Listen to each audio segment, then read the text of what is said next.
હળવદથી દ્વારકાધીશનો સંઘ દ્વારકા પાર્કિંગમાં પહોંચી ગયો છે. દ્વારકામાં આ હોટલ રાખેલ છે. જો આ બધું પબ્લિક અમારું ગેસ્ટ હોટલમાં. જાગુબેન, હોટલ કેમ છે? ફર્સ્ટ ક્લાસ એમ ને? હવે પછી રૂમમાં જઈ પછી ખ્યાલ આવે રૂમ કેવો એમ. ઓલા અમારા મમ્મી બેઠા છે.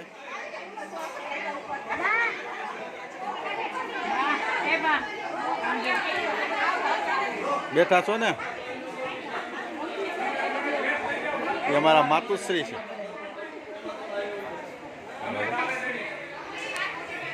અમારા બેન કેમ થાયકા?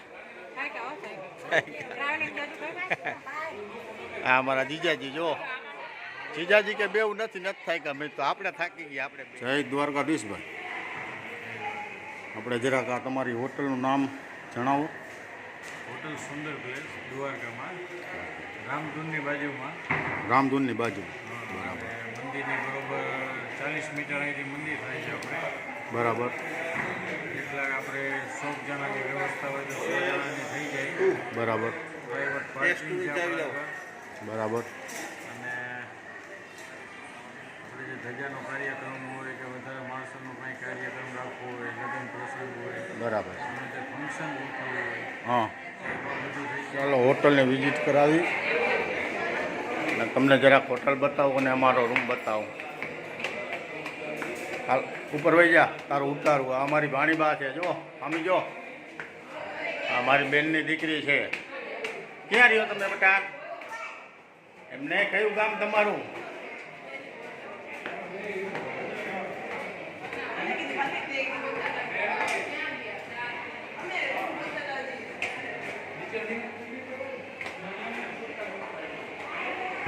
આ છે ફર્સ્ટ ફ્લોર. આપણે સારો રાખ્યો છે કે હવે આ રૂમ અમારો છે. અમારા रूम पाई सन वंश. हाथ मिलाओ. फोटा तो तुम्हारा दिखाई नहीं दे रहा है. इतनी ठंडी लगती है तुमको वंश भाई? हाँ, हेलो मामा, શું કરો છો?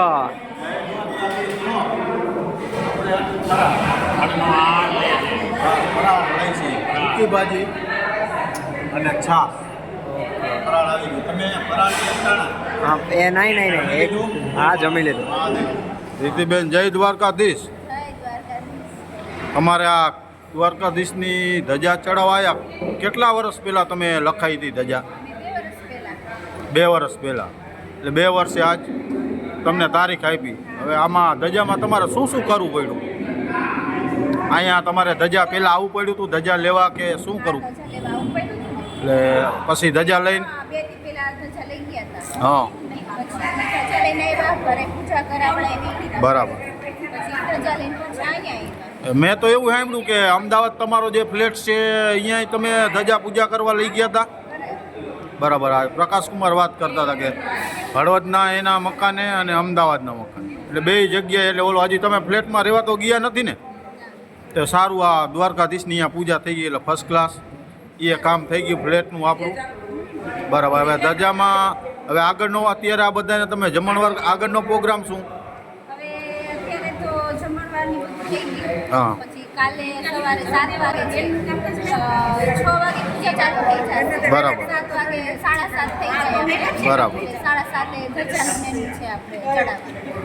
તો આ તમારે અનુમાન કેટલા મહેમાન કેટલા હશે તમારા? 150 જણા.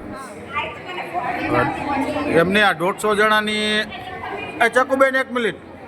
આ 150 જણાની તમે રહેવા માટે વ્યવસ્થા અહીંયા કઈ રીતના ગોઠવી છે? હોટલ રાખી. હોટલનું નામ નથી. તો 150 જણાની હોટલ તો તમારે ઓછામાં ઓછા 40-45 રૂમ તો રાખવા પડ્યા છે. બરાબર ને? બરાબર. એટલે સવારે 7 વાગે 7:30 ધજાનું મુહૂર્ત છે. બરાબર. 7 વાગે બધાને રેડી થઈને અહીંયા મંદિરે પહોંચી જવા. ચલો, ખૂબ ખૂબ આભાર તમારો રીતિબેન. જય દ્વારકાધીશ. ધજા ચડાવવાની વિધિમાં મા દીકરો જઈશી.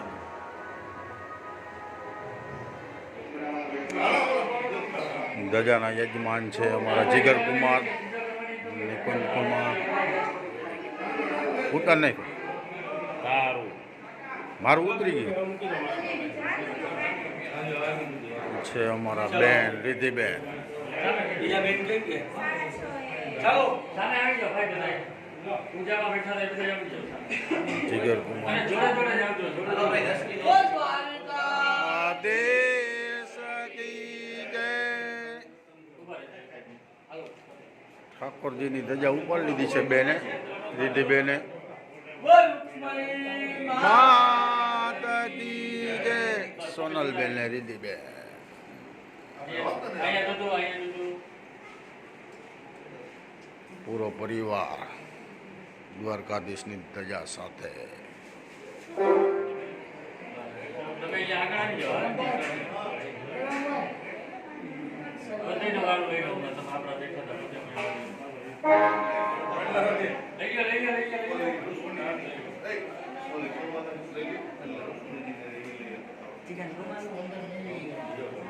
ચાલો અહીંયા દો. ચાલો વારાફરતી દઈ દો બધાને. બધા વારા ભરતી દ્વારા તેમને મસ્તક ઉપર ધજા લે છે પૂરો પરિવાર. હાલો લઈ ગયો બે ભાઈ લઈ ગયો. આ છે સોનલબેનના દીકરા ભાણુભા.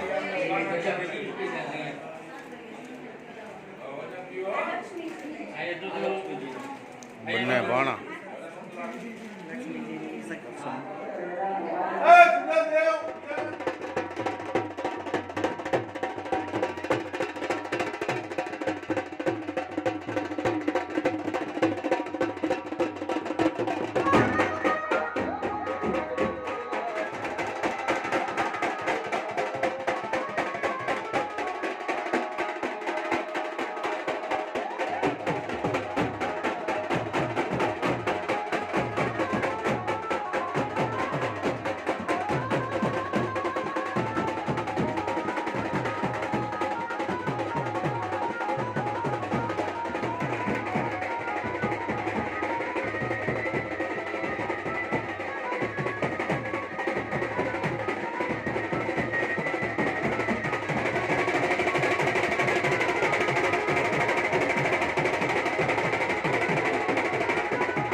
ગોમતી ઘાટમાં વાંસ જો મા દીકરો બે ગોમતી ઘાટમાં સ્નાન કરીને આવ્યા. જય દ્વારકાધીશ વાંસ. આવો ઉપર હરવી આવો. હાલો વાંસ ઉપર. વાંસ ગોમતી માનું મંદિર છે, દર્શન કરો. જય ગમ મહાલક્ષ્મી માતાજી.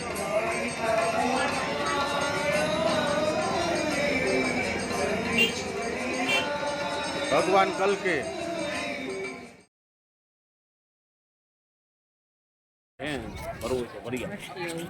દ્વારકાધીશના દર્શન કર્યા અને ધજા ચડાવી. અને એવું કહે છે કે દ્વારકાધીશના દર્શન કરાવો તો રૂક્ષ્મણી માના દર્શન ફરજિયાત કરવા પડે. એટલે દ્વારકાધીશથી અમે હવે રૂક્ષ્મણી માના દર્શન કરવા આવ્યા છીએ. અહીંયા પણ ધજા ચડાવેલ છે મહેતાવા પરિવાર તરફથી, જીગર મહેતા. એટલે અત્યારે મંદિરના દ્વાર બંધ છે, એટલે અંદર જઈ શકાતું નથી, એટલે બહારથી આપણે દર્શન કરાવ્યું. જય દ્વારકાધીશ, જય રૂક્ષ્મણી. અહીંયાનો વ્યૂ છે.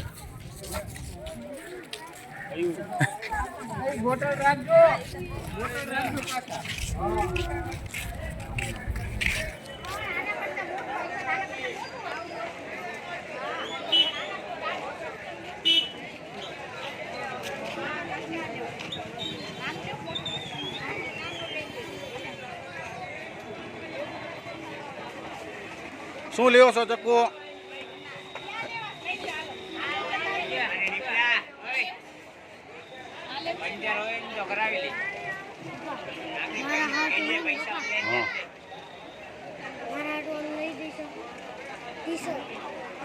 જો તમને અમારો વિડીયો ગમે તો લાઈક કરજો, શેર કરજો, સબસ્ક્રાઇબ કરજો અને કમેન્ટ કરવાનું ભૂલતા નહીં. બાય. Bye bye.